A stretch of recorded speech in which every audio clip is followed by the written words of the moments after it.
Ladies and gentlemen, I'd like to welcome you back to Pathways to Excellence, and I'm very honored today to have with me Aqil Azmi, Harvard class of 2024. It's an absolute honor to meet you, and thank you so much for coming on this show. Thank you for having me. I'm looking forward to it.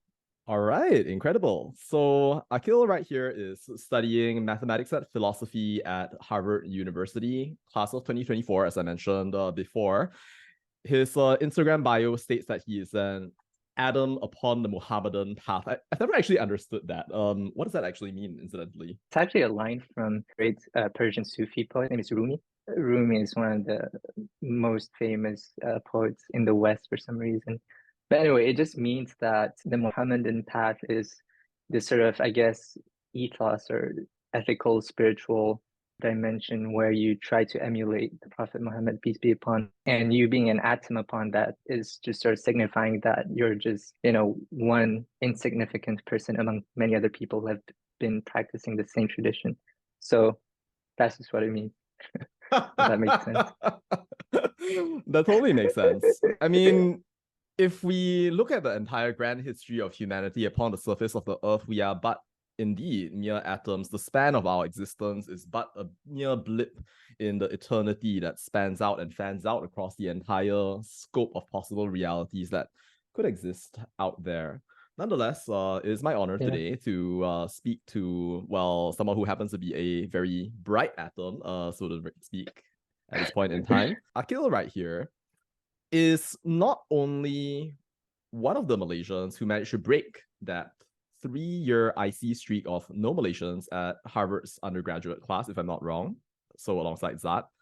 But Akil right here is not only one of the Malaysians to break Malaysia's IC streak of having no Harvard admits to the undergraduate class of, 2021 up until 23, if I'm not wrong. He is also, and I'm going to go ahead and share my screen right here. So you're going to see a somewhat familiar image at this point right here. Okay. Boom. That's a yes. So Akil right here is what does this seem familiar? I'm cringing looking at myself. Pelajar ke Harvard diraih, alumni touch. So basically, you are, if I'm not wrong, one of the very first students, if not the very first student, to go to Harvard from essentially a religious school, Sekolah Agama. So yeah, I mean, like, is that actually true? Like, are you the first student from a Sekolah Agama to go to Harvard? So I actually don't know about that. I will share one interesting thing, which is that after I got into Harvard, I applied to look at my application sort of file, my admissions file. So what happens when you apply to Harvard is that there's an admissions committee and they will look at your profile and they'll write comments about you. So I looked at what the admissions committee wrote about myself, and they said like, they basically said something along the lines of, we haven't had like this kind of person like with this kind of background in a long time. So it should be interesting to sort of let him into Harvard.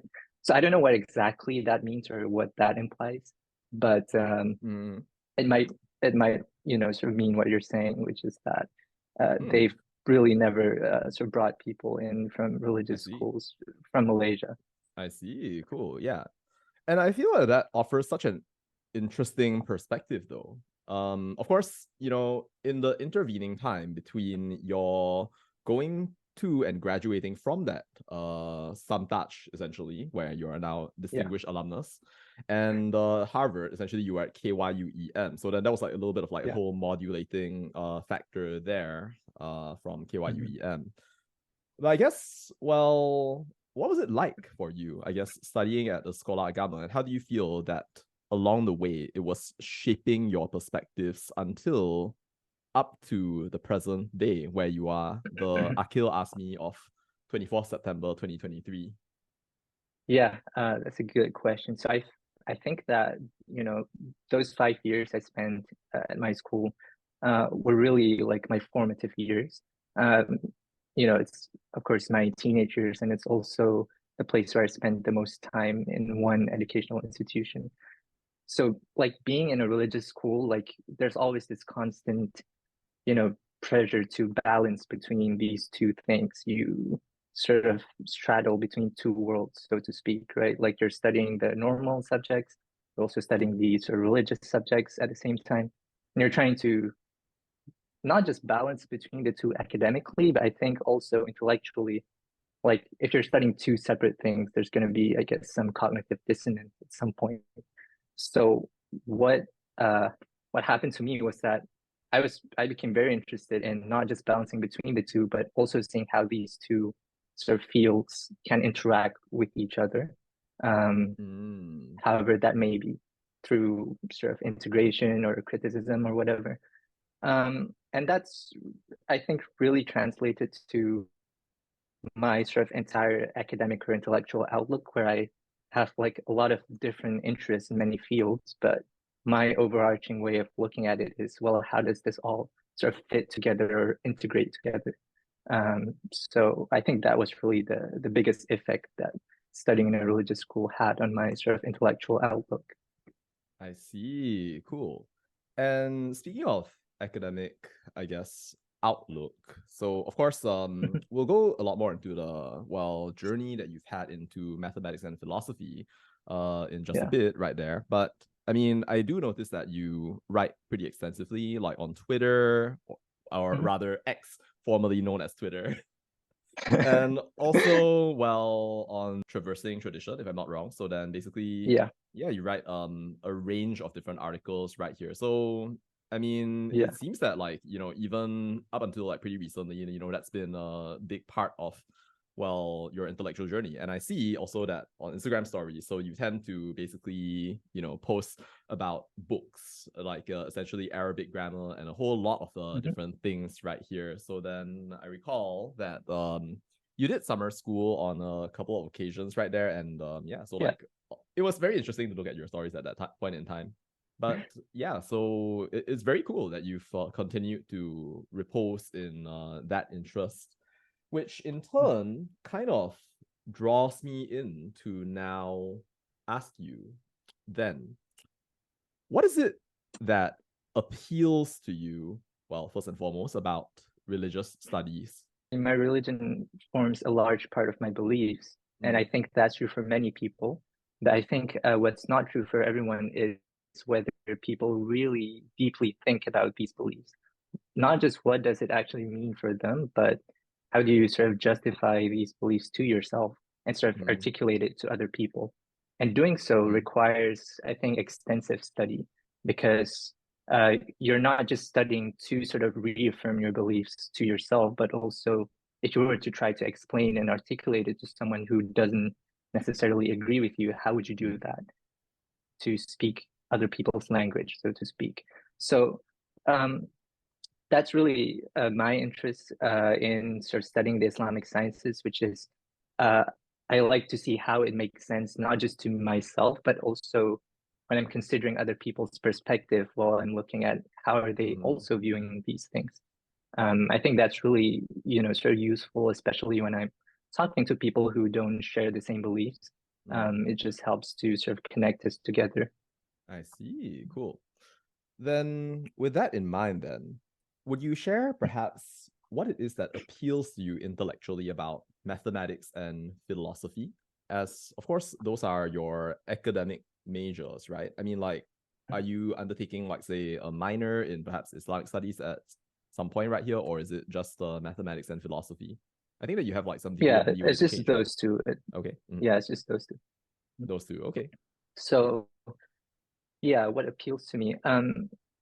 I've always, I think, been attracted to just studying abstract things, because I thought it's just like the most natural way to study things, right? Like if you study something, let's say in the world, it might not necessarily apply to other things.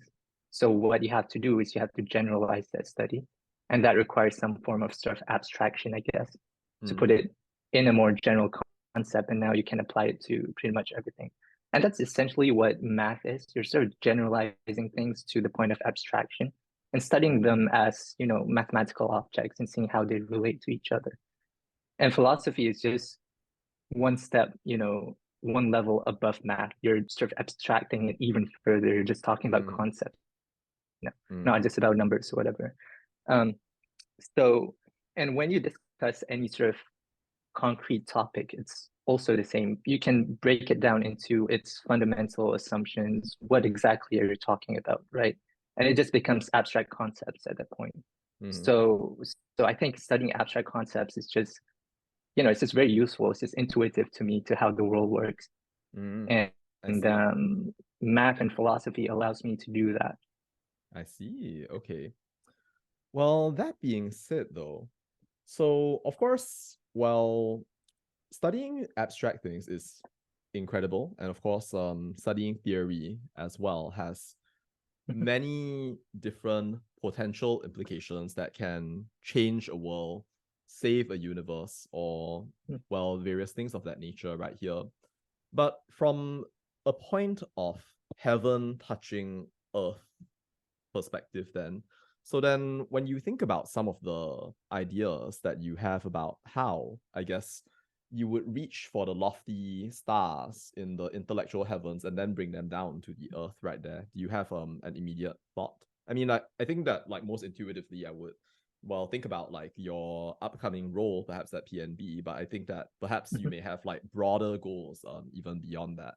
And so yeah, so please feel free to share in whichever way you feel is most comfortable or natural to you.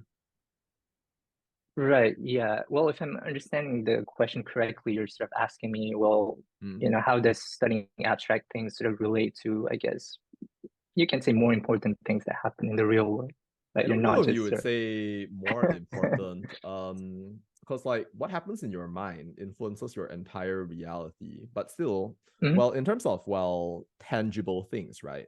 I guess Right, like, do you have a view on how some of the things that you are, I guess, studying in the abstract right now are influencing the qualia that you kind of experience, the sort of like impetus for conscious action that you're taking in this world, and in turn shaping the pathway that you would like to take going forward? Yeah. I think, like substantially there isn't, in the sense that what I'm studying, the matter of the subject itself, it's not really helping things. I mean, algebra doesn't really solve world hunger per se. But what really helps, I think, is the skills that I acquire from studying math and philosophy.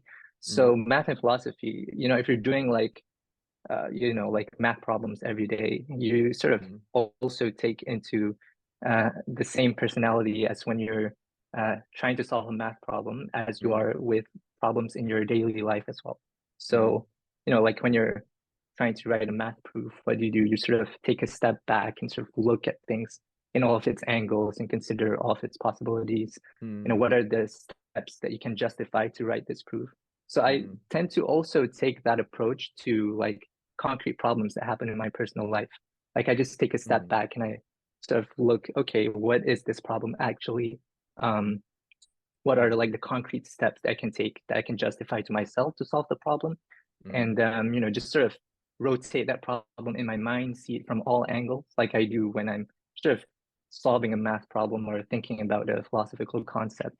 And I think that's a skill that's very useful when you want to do actual change in the world, because you don't want to just do superficial change, which is easy to do. Like you have a problem in the world and then you just immediately and instinctually just do whatever that comes to your mind. But instead, I think it'd be very valuable for people to be able to sort of step back and sort of consider what the problem is so that they can make lasting changes. So in that sense, I think math and philosophy is incredibly useful for like real life problems. I see. Well, you are going to be one of the leaders of Malaysia in the future, and yeah, so we're very lucky to have you, and thank you for your efforts in advance. With that being said, so I'd like to draw in on, well, what you mentioned earlier, which is essentially about considering things from multiple angles.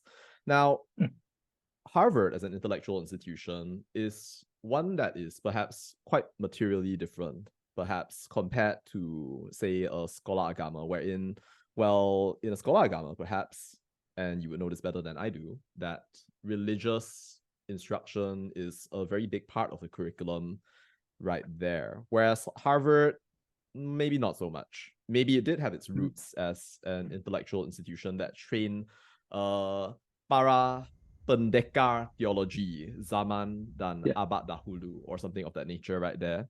But yeah, then essentially in the modern age, it has become more of a place that, on, I guess, the broad scheme of things, is more secular in nature. But at the same time, though, saying something like that, well, obscures some of the nuance, because Harvard as an intellectual institution, or the US schools in general, they seem to offer a multiplicity of different pathways, right? Whereby a person could essentially take classes, for example, in Islamic studies or Arabic, if they chose to essentially do so right there. I mean, but I guess, like, how have you been, I guess, engaging in this sort of like intellectual atmosphere? Do you feel that it's been more to, well, pursue things related to your beliefs, or has it been, for example, to more actively seek out possible challenges to your beliefs in order to, in a sense, sort of strengthen them? yeah. I think it's actually a bit of both. So I've actually taken some Islamic studies classes here at Harvard, and as you rightly mentioned, that I mean the nature of modern academia is that it purports to be, objective and neutral. So it will be fundamentally different than like a religious school, right? And I think on the level of sort of just understanding what's being taught and how they're teaching it at modern institutions is useful. So in that sense, that's also why I'm taking these classes. Um, but also, as you say, like to challenge my beliefs, I think it's kind of fun. It sort of keeps me on my toes. As I said, like it forces me to think about my beliefs, not just from my perspective to sort of justify it to myself, but to also think about how other people are looking at it, right? So like there's this example that, I've been discussing this topic with some of my friends extensively. Like it's just one example among many, which is um, like if you're familiar with the concept of hadith, for example, in Islam, basically is the sayings and the actions of the Prophet, Muhammad. uh, Yeah. Prophet Muhammad, peace be upon him, and Mm. also sort of tacit approvals. So in modern academia, they're sort of trying to look at it from a historical lens. Like, can we establish this historically, whether it's authentic or not? Which is, as I said, it's a completely different way of looking from a traditional perspective. So, in that sense, also it's useful for myself because then I learn these methods, um, which helps me to justify my fundamental beliefs, but then also change the way I articulate my beliefs. So I don't have to necessarily express them in a purely religious manner. I can express them in a historical manner, in a philosophical manner, or however I may please, depending on how I study it. I see. So that's sort of been the nature of the sort of classes that I take at Harvard. If that makes any sense to you, I hopefully it see. does. Okay. So then I was going to ask, have any of your ideas or beliefs been significantly challenged since you've been at Harvard? But I would like to now ask a different question. What do you consider to be the most significant challenge to your faith in Islam or at large in your entire life? My most significant challenge. That's a good question because it's something I've never really thought about. Mm, Um, I think the as I mentioned, like the way sort of modern academia sort of frames and looks at things through their own methodologies, they'll mm, necessarily arrive at different conclusions than mm, what a traditional sort of religious perspective will look like. mm. And um, for many people, it's easy to just dismiss this as, oh, this is just a Western Orientalism. I don't Okay. think that's very productive. It's not very critical because Mm-hmm. most of the times, like the methodologies in Western academia are useful and I think they're good to be used and they just arrive at different conclusions. So I Mm, think a large challenge is trying to see, well, why exactly are we differing if I'm using a particular methodology that mm. I believe in and they're using a different methodology that I also think is good. So so the challenge is trying to uncover what's the hidden assumptions in both of our sort of methods of practicing this I intellectual see. endeavor. Yeah. What are some parts of that you've enjoyed most at Harvard? Like, do you have any like specific instances or stories or classes that you might immediately like think about? Yeah. I took an Islamic philosophy class here at Harvard with there's this professor, his name is Khalid Arwaihi. He's actually quite well known in the field of Islamic intellectual history. Mm. Um, and his method of looking at Islamic intellectual history is, I think, very fair. So unlike, I think, the attitude of some sort of more traditionalist people who, I guess, tend to sort of whitewash history in some sense, to sort of Oh think yeah. that, oh, well, let's just accept everything. Um, and he's not also on the other side of, say, Orientalist, who's like, well, all of this is sort of worthless and not really worth studying. He's actually engaging it in a very critical way by actually considering what the arguments are saying, whether they're valid or not, without necessarily making any commitments to anything. I think that's just like, to me, that was just like mind blowing how, Mm. how you can do that while you're studying something. Like you can put all of your commitments aside for a second and just try to study, something uh, based on its own terms, right? Try to sort of engage with it seriously and not sort of just dismiss it out of hand. Um, Mm. yeah. Have you seen something, I guess, like that in your own time at Harvard or throughout the course of your life? Something that you feel that you want to? Because I recall in a previous interview that you said that you want to, at the very least, go to the master's level. So then, I mean, like, do you have an inkling maybe of, well, something that you might want to pursue at some later point as well? Yeah, I think, I mean, I've been thinking about pursuing a master's, possibly in philosophy. I think philosophy is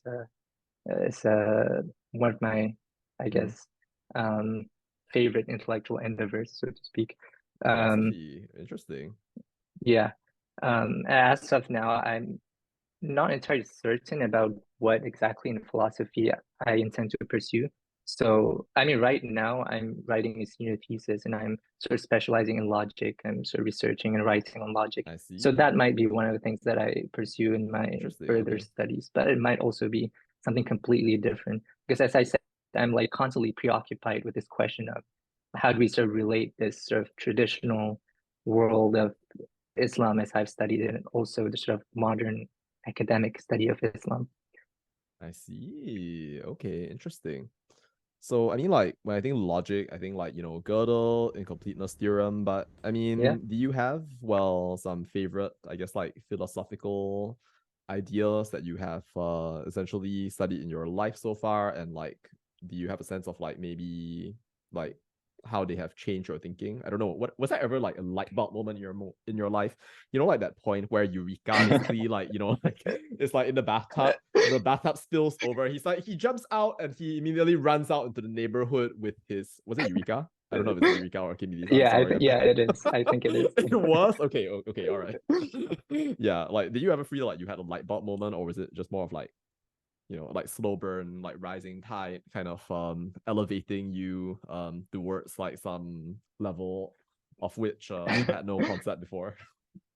Yeah, that's a really interesting question. There was one such moment.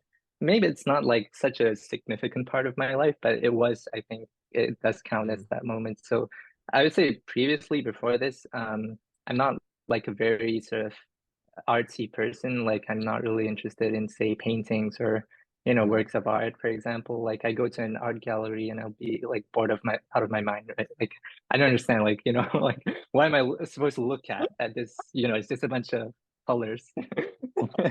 I think that's like a downside of being like very too analytical, I guess. But anyway, like anyway, I took this really interesting class on aesthetics.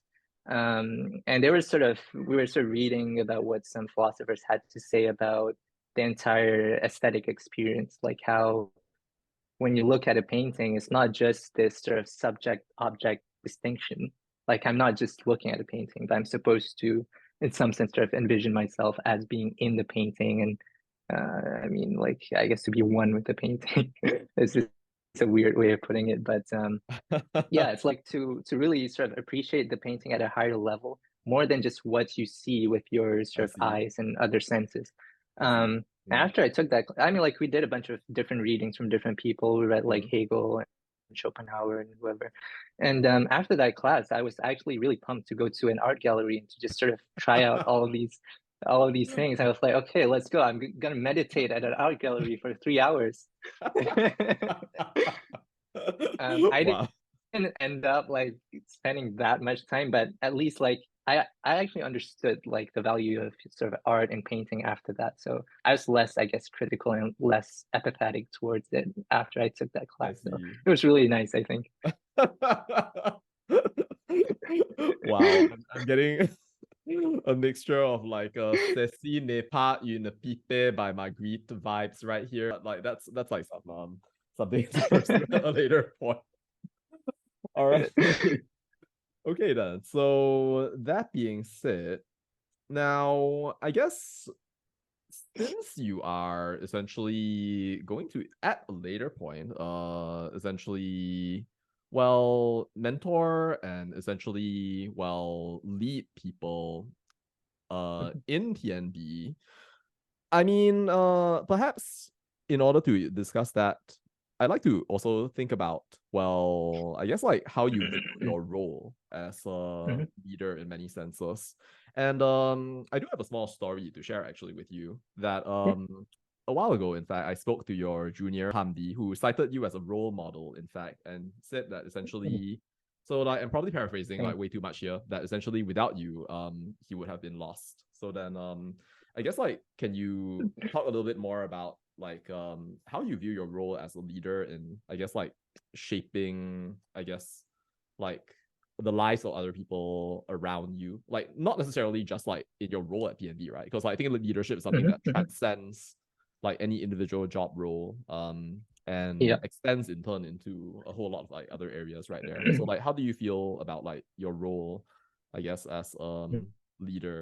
Yeah, I think because most of my, my sort of pursuits and endeavors are academic in nature, so that's really like where I influence a lot of people, I think, which is just to I guess like make people have a greater appreciation of academic stuff. Um, in a more general sense, it doesn't even have to be academic stuff. I think, as I said before, like this sort of whole personality or nature of just sort of taking a step back, sort of restraining yourself from just sort of jumping into things, but instead to sort of consider things, you know, fully and to think things through. Um, I think that's, you know, something that I try to advocate to other people. I I think that, see. you know, it's really useful in their lives. I think that's, as I said, because I personally practice like that sort of nature, and also I think that's incredibly useful as well. So that's constantly why I invite other people to do the same as well. I So that's see. Okay. probably where a lot of the influence is. I see. Cool.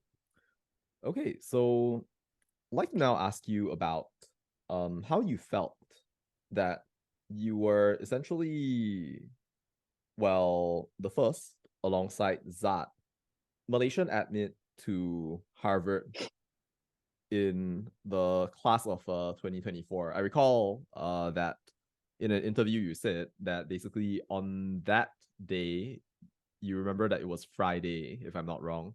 Yeah. And you said essentially that after you received the letter, then you immediately went to pray at that point in time right Yeah. here. So then, of course, college admission is an individual thing, but at the same time, it was a Mhm. historical event for Malaysia. You were selected out of 40,000 something applicants, if I'm not wrong. So then, when you sort of think about that right there, so you were effectively the vanguard of Malaysians, and you still are essentially part of the vanguard of Malaysians at Harvard University at the moment. So like how do you view that? I mean, like, do you feel that it's kind of like a burden in any way, or do you feel that like it's been more of like just shall we say injunction to kind of like learn as much as you possibly can? I mean, like how have you viewed that?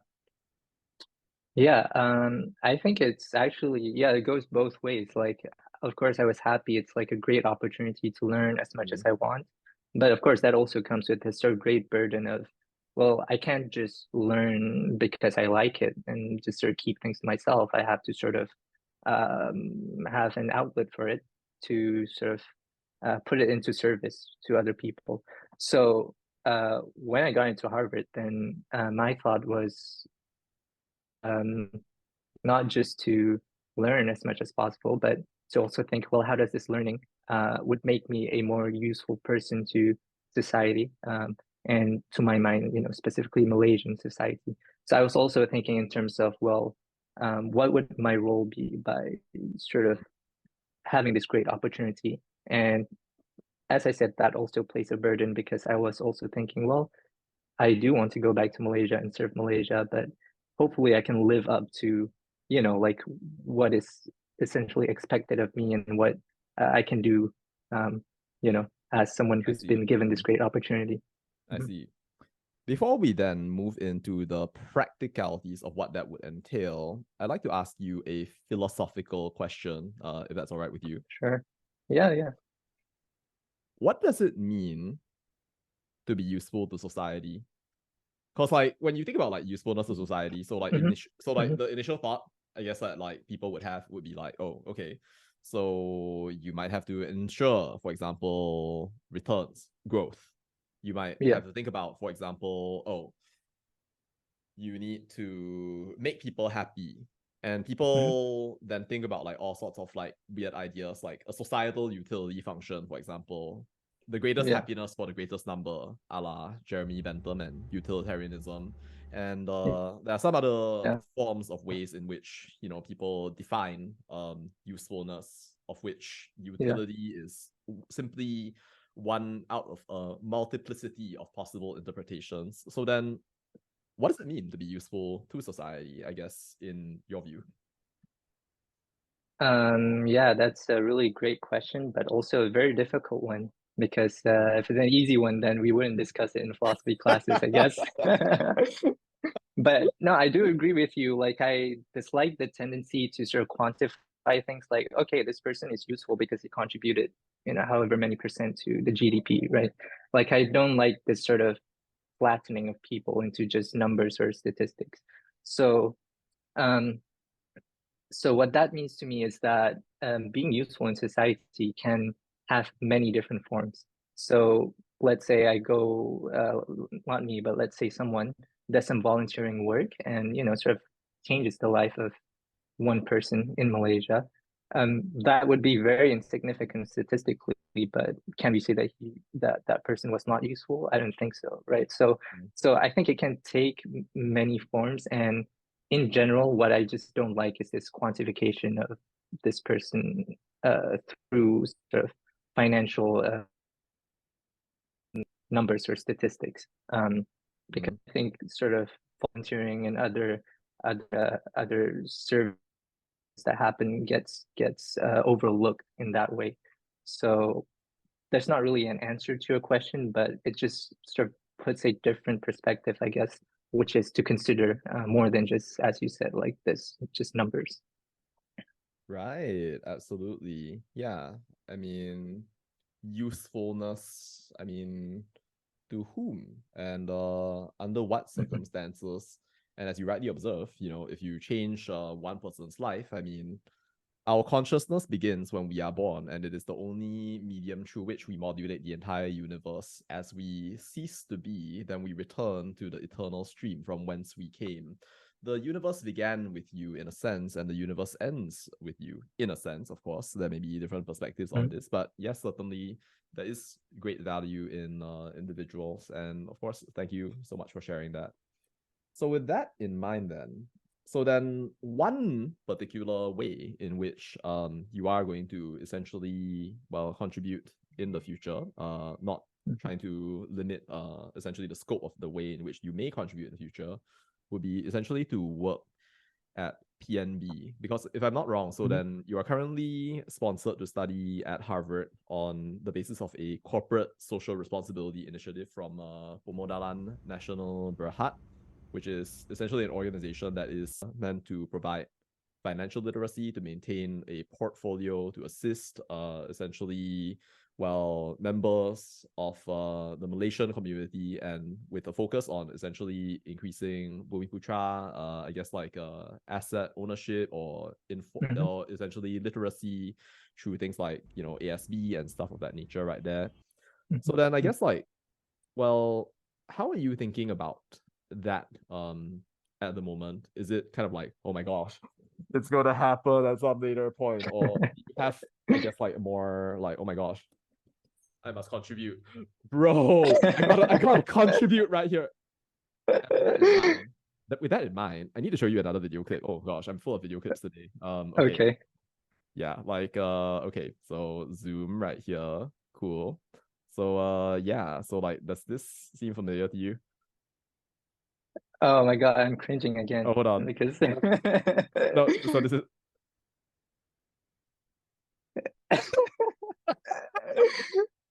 yeah. so then yeah, this is essentially something that's going to happen at some later point. Like Yeah. while working at PNB. So like, how are you viewing that at this I guess like point or stage of your life?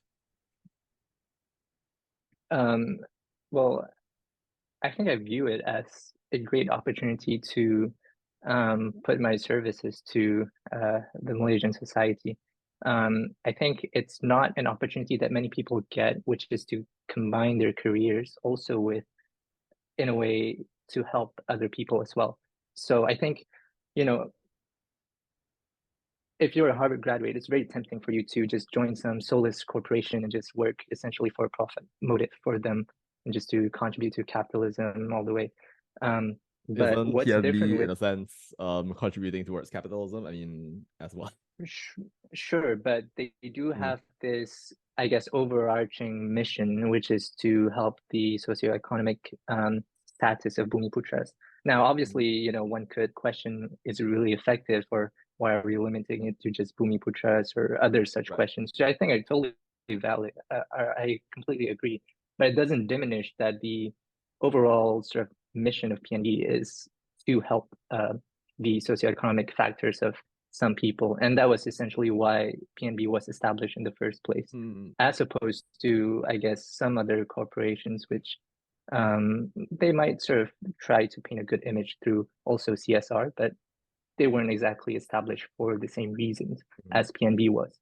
So joining PNB is, I think, also, it does translate to me giving my service to Malaysia broadly, even though, as I said, there are many things you can raise. Why is it just limited to some people, etc., etc., which I think is true. Okay. But I mean, overall, it's still, essentially. I see. May I ask you a question that I may edit out at a later point, considering its Yeah. sensitive nature? Okay. The Yeah. question is as follows. Okay. So can you give me your thoughts on affirmative action? Like, in this current age, do you feel that it is essentially something that is needed, and like, do you feel that it is important at this point in time? And what kinds of things do you feel we should be serving with, I guess, affirmative action? I mean, like, because people have like talked about how, like, oh, some people, like, they abuse the affirmative action system, for example, in order to make use of essentially things like, well, race or various other things of that nature, and irrespective of their financial status, they manage to essentially get affirmative action. Again, so I'll edit this out if this is too sensitive a topic for you, but yeah, interested to hear your thoughts on that. Yeah. I mean, like, we first had to ask really, why was such an affirmative action policy put into place, right? And I mean, this would differ from different countries, like they would have different reasons for putting it. But one commonality is that the idea of affirmative action is that there's one particular group of people who have been unprivileged for a long time, and this this policy would essentially help them break these disadvantages and get them the place they want. Then the second question would be to ask, well, is that actually happening with these policies in place? So, I mean, in Malaysia, we see that, as you rightly point out, it's not really happening.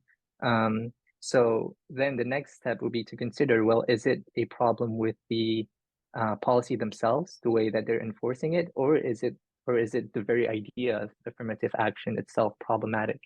So I think that would depend on, after you've looked at it thoroughly and see, well, why are sort of privileged people abusing this? How are they abusing this? Is it because it's inherently in the idea of affirmative action, or is it just simply sort of in a way that they're enforcing it in a sort of loose way, right? So the answer would depend, I think. Because, for example, in the US, I think having affirmative action for less, privileged groups of people would help them a lot. But the same can't be said for Malaysia, where we see it being abused now. So I'd be hesitant to immediately discard the idea of affirmative action, but instead to sort of figure out why exactly is it going wrong. Does that make any sense? Yeah, so like don't throw the baby out of the bathwater. I think affirmative action is definitely a necessary thing to rectify, well, inequalities in various ways right there. Now, of course, there are some components of like difficulty, like how would you target I guess the right people and make sure that it's not abused. But that's a going question, which basically is something to think about in the future. Anyway, so that being said, so your senior, Ahmad Zulkarnain Onn, is a Harvard graduate. So he's currently the CEO of your company. So then, like, I guess, like, how are you feeling about that? Like, have you met him before? Like, have you had a conversation with him before? Yeah, I've met him a couple of times. Once when I was, I think it's after I graduated from KYU, and I was just at PNB, sort of, I think it was some award ceremony or something. Another time he came to Boston, and a bunch of us at Harvard, a bunch of us Malaysians at Harvard and MIT had dinner with him. So, well, I didn't speak to him like extensively, but I've met him personally a couple of times. Yes. Ah, I see. Okay. Cool. Well, I guess that being said, so kind of moving forward then. So how do you envision, I guess, like your future playing out, like both as, well, somebody who's representing Malaysia in a very important function right there. So like how do you envision, I guess, like that you're going to like think and perhaps act in this world? At least ex ante from like this standpoint of this particular day. Of course, like probably after this, you're gonna like I don't know, work till 3 a.m. or like maybe sleep. I'm not sure. Yeah. Long scale future. Yeah, a good question. Something that keeps me up at night as well. Like I'm thinking, what am I going to do after this? I'm very inclined towards the idea of service towards Malaysia. I think I'm sort of eliminating the possibility of sort of just abandoning Malaysia and working elsewhere completely. Like I don't want to do that. So I do want to, in some capacity, work in Malaysia, and hopefully that's for a good cause, which I think PNB broadly does. But I also want in some way to also balance my sort of academic pursuit as well. As I mentioned, like there's the possibility of me doing postgraduate studies as well at some point. And I think this is, again, what I said at the very beginning, like this whole attitude of wanting to balance like many things at the same time. I think it's just sort of now ingrained in me. Like I want to balance my sort of career and also studying more. So that's broadly speaking what I want to do. And there's also, I've been thinking about this for a long time, which is how do I want to contribute to Malaysia in a more direct way that's sort of outside of PNB. That could take on many forms, whether I could join some volunteering group or I could, I don't know, do many other things. So I'm still thinking about what exactly I could do. So I'm happy to hear suggestions if you have any. YouTube channel. You never know. That could actually. I mean, it's true. Like yours is great. Like, I mean, Thank you. you're benefiting many people. Thank Yeah. you. That's very kind of you. But yeah, I mean, like you're so relatively young. I mean, so yeah, like don't let people bind you down. Like not me, not anybody else. There are Mhm. people on this channel, like even like Nick Hall, whom I interviewed like a while ago, who went on to do like Mhm. PhDs in political economy, if I'm not wrong, and also went on to like HKS and stuff of that nature right there. So yeah, you may not know exactly what that's going to be right there, but know that I'm betting on your future. So all right, so like Yeah, succeed. thank you. All right, cool. Thank So you. that being said, okay, now just as we move into closing remarks, right? So then, Mhm. would you share your thoughts about Malaysia as a country and like how you would like it to develop and grow in the days ahead. So of course, like we observe that maybe something like GDP is not the only thing, but at the same time, Yeah. like we live in a competitive world where essentially there are multiple different complexities, supply chains. We have essentially competition. We have decisions being made on a day-to-day basis right here. Even PM Anwar right now is in the United States. Yeah, complex, geopolitical environment. And Mhm. that being said, so yeah, what are your thoughts about Malaysia as a country and how would you like it to grow and develop in the days ahead? Yeah. Well, first thing is that I'm generally like a very apolitical person, so I don't quite keep up with current issues in Malaysia as I'm supposed to. So probably my judgment is not 100% accurate as to how it should be done. But I think one common thing that I notice that keeps recurring about stories in Malaysia is really how difficult people's lives are as the economy has becoming worse and worse, I think, broadly speaking. People are having a lot of sort of financial difficulties. Um, people who there's this sort of class movement where people sort of in the middle class, economically speaking, goes lower and lower, and people in the lower class are just really having like a terrible time. So there's this sense where the solution is to help boost Malaysia's economy to sort of alleviate all these problems. But then there's also the sense of, as you said, like it's not just about sort of the GDP going up, that might also bring a lot of other whole issues with it.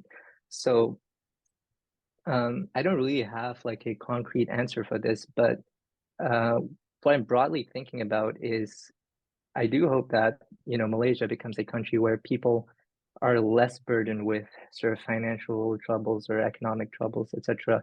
Mm, Um, and at the same time, if that happens through sort of more globalization or sort of mm, the economy being boosted, that Malaysia still retains its sort of cultural values and mm. tradition as a country. Oh Like yeah, it's for not sure. just sort of flattened into Oh yeah. just any other country, right? Which usually happens when you sort of open up the economy to other countries as well. I So see. Mm. that's not like a very satisfactory answer, I think, because I haven't given it much thought. No, that's fine. That's just what really came from the top of my head. But May I point out one thing, hopefully one that small makes thing sense. though? Yeah. Akil, you don't need to hope because you can drive that change. It is in your power. That is very beautiful. Thank you. It's true. But it's true though. It's in your power. You have the ability to drive that change if you wish, like Yeah. by thoughts, words, action. And maybe it's not something that you've learned about, but it is something that you have been empowered to do. You have been vested in power by, PNB, to do various other things. And your career may not end at PNB. I mean, like, there are many different ways that I think that you'll be able to contribute in the future. It's just, the question of how would it happen? And Yeah. it seems that you've already identified like the whole like yeah problem right there. But why do you think that essentially it's something that you care about? The whole uplifting people out of like financial difficulty. Like, why do you care about that? I think it's just a sort of basic human instinct to want other people to have, like a how do I say, like a normal life, I guess.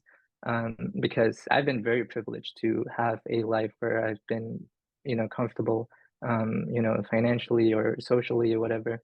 And just on the basis of sort of justice or fairness, then everyone should also have the same sort of standards, the same opportunities as well. So it just makes sense to me that that's really the biggest problem that should be eradicated, which is this sort of inequality, I guess. I see. Cool, cool, cool. So I guess now, do you have anything specific that you'd like to share? And that'll be my penultimate question before my final question. Any specific things Share that you'd as like to in, share, like with the world, the universe at large? um, yeah, I think one thing that I've been thinking about for a long time is really um, how easy it is to have this sort of normal trajectory in life where you just go through everything as everyone else mostly does. Like you go to college, get a degree, get a job, and that's basically the end of it. As opposed to a different, radically different trajectory of life, which is similar to all the people that you've interviewed before, which where they put in basically their whole lives to pursue things that they are passionate about. Um, and that's the sort of conundrum where if you want to do that, you also have to sacrifice a lot of your time and energy. But the payoff is really good in the sense that you get to impact many other people. Um, but it's not as tempting because it's easy to fall into this, just as I said, this normal trajectory. And I do hope many people sort of abandon this sort of normal path in life and to take up things that require much more of their energy and time. But at the end, it'll be something very fulfilling for them and for other people as well. I'm just really kind of inspired by Mm. a lot of the people that you've interviewed before, and that's really the common theme that I see in all of them. Oh, thank you. You two are an inspiration for that matter. And now the final question then that I have for you is, so as you think back over the entire course of your life, imagine your life playing out like a little highlight reel, little strips of film play out and move across your vision, little saccades, flickering images that contain, well, things from essentially your birth up until now. And imagine that little strip of film extrapolating outwards into an infinite horizon. As you now consider where that film strip leads, then, so what do you then hope as it essentially begins to swirl together will be your legacy upon this earth? Um, I mean, to continue your metaphor, like if my hope is that if someone else gets to see this film of my life, they could go, "Oh wow, this person really impacted me in a good way." That's essentially like my only hope for the future about myself. Okay, cool. Thank you so much. It was an absolute honor. Really, really appreciate it. Thank you for Thank you having so me. much. Okay, God bless. All right.